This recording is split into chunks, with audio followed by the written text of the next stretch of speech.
বন্ধুরা, আজকে একটা নতুন ব্লগ নিয়ে চলে এলাম। আজকে বৃহস্পতিবার ছিল, সকালবেলা তাড়াতাড়ি করে এই পুজো টুজো করার জন্য সমস্ত রেডি করে সমস্ত চেঞ্জ করতে হয়।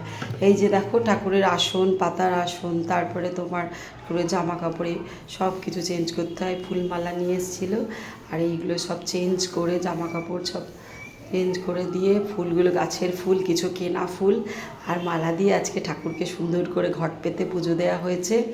আর একটু বাঞ্ছারাম থেকে একটু লাড্ডু নিয়ে আসা হয়েছিল, সেই লাড্ডু দিয়ে পুজো দেওয়া হয়েছে। এই আরতি করে নেওয়া হলো, আরতির পরে পুজো সম্পন্ন হলো।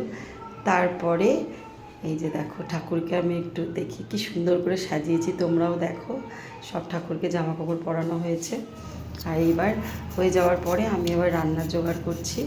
এই যে দেখো, কাটাকাটি চলছে, তারপরে রান্না শুরু করেছি। অনেক বেলা হয়ে গেছে, প্রায় 12:30 বেজে গেছিলো। চলো টাটা, সবাই ভালো থেকো, সুস্থ থেকো। ভালো লাগলে কমেন্ট করে জানিয়ে, চলো টাটা।